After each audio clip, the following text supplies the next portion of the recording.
小燕姐姐你好啊，我真係唔知點講啊，我真係好難過啊！我而家仲坐緊月，我而家仲喺月子中心，我情緒好唔穩定。我朋友前幾日同你連過咪㗎，佢同你講過我啲情況㗎，你仲有冇印象啊？咩事？我哥咧同佢係戰友嚟㗎，我哥同佢感情好好㗎，你記唔記得啊？即係我哥前幾年咧得咗肺癌走咗。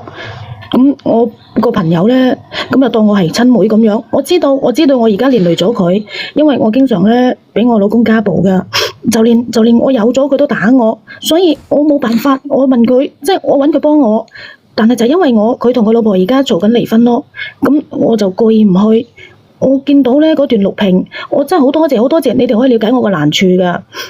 咁佢老婆一直都唔了解，咁我打電話同佢解釋，咁佢又一直好激動，佢係咁鬧我，所以我今日咧想親自約佢上嚟你直播間傾下。小燕姐姐啊，你可唔可以幫我連佢啊？你係平時都係咁樣講嘢嘅係咪啊？係啊。你平時都咁樣講嘢嘅？係啊。佢老婆係宮外孕嗰個係咪？係。所以佢而家好激動，我有打電話同佢解釋，但係佢唔聽喎。你等等，你而家約咗佢，入邊有個匿名連麥嘅，係佢嚟嘅，係咪？我睇睇。係啊，我叫佢連上嚟同佢生活裏面講清楚噶。喂，小燕姐姐你好。係你好。係。得噶啦，你俾我講先，小燕姐姐。係。嗱，我同你講，你唔好喺度同我扮晒嘢，你口口聲聲話對我唔住，但係你唔會做任何一件事咧，都係喺度拆散我嘅家庭。你叫我連上嚟喺度想講乜嘢啊？你想傾乜嘢啊？傾乜嘢？我真係唔係專登噶，我老公打我真係冇辦法先揾彪哥幫手噶。我從來都冇諗過破壞你哋家庭噶，我冇諗過噶，我冇諗過傷害你噶。你冇諗過？咁我問你啊，你生仔你做咩要揾我老公去陪診？你老公唔喺度咩？你家姐又喺度，你做咩叫人哋個老公去啊？咁你算係咩意思啊？我對唔住你，我知。咁當時我肚好痛唔舒服，咁我呢段親人又唔多，我爸我媽又唔喺呢邊，我哥又唔喺度啦。咁我將阿彪哥當成我親大佬，我有錯咩？我冇錯噶喎，所以我知我可能傷害到你，對唔住啊，勤姐，真係對唔住啊，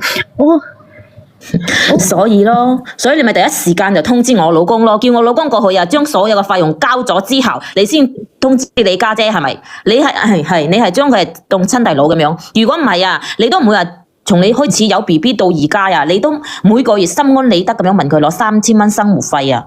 我同你講，我有查到佢嘅轉賬記錄㗎。我同我嘅小朋友節衣縮食，每個月慳死慳埋，你就心安理得咁樣攞我老公嘅錢去使，你講得過去咩？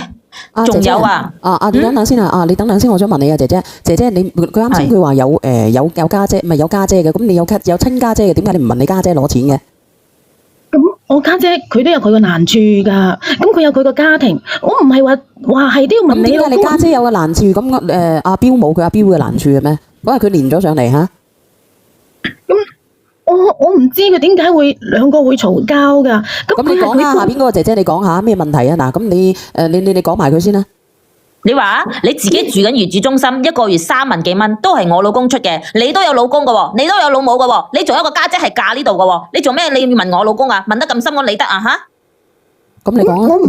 我唔係心安理得㗎，你同佢嘈成咁樣，我點會心安理得咧？我個心都好難過㗎。咁你難過點解你要借錢咧？借人哋啲錢咧？我唔係話借㗎，係彪哥佢幫我㗎，所以我而家就想。佢主動幫你嘅，佢主動攞錢俾你嘅，你唔講俾佢知，你唔問佢嘅，佢會俾錢你咩？佢好人嚟㗎嘛，邊好似阿勤姐你，我想同你講，你好唔好人啊？係咪咁嘅意思？佢係好人，所以咧佢應該要借錢俾你，係咪咁嘅意思啊？我夠好人啦，我以前夠借過錢俾人哋咯。但我唔會借得多咯，我都唔會成日講，當然。咁我唔係話想佢頭家散，咁阿勤姐啊，你可唔可以冇揾阿彪哥嘈啊？我而家仲坐緊月，我自己都唔安心㗎，我坐緊月，我好傷心㗎，我都講過我會還㗎，我唔明啊，點解你係都打電話嚟鬧我？我唔明啊，點解係都要處處逼人？你係咪想逼死我啊？係邊個打電話俾邊個？而家到底係邊個打電話俾邊個？我想問下。咁阿勤姐打電話俾我咯，我同佢解釋佢唔聽。阿勤係佢打俾你先嘅定係你打俾佢先嘅？勤？我打電話俾佢㗎。你諗下，你話你還，你攞咩還啊？你又冇做嘢喎，你仲有一個咩所謂嘅老公係食軟飯嘅，你明知人哋係有老婆嘅，你自己插隻腳入去，然之後佢仲打電話俾人哋個老婆騷擾人哋，而家人哋個老婆唔要佢老公啦，冇錢啦，佢老公肯定打你㗎啦。我同你講啊，你呢份人啊打死都抵啊！嗱，你冇能力生啊，你又冇養，你冇去生埋嗰啲嘢，叫我老公幫你埋單。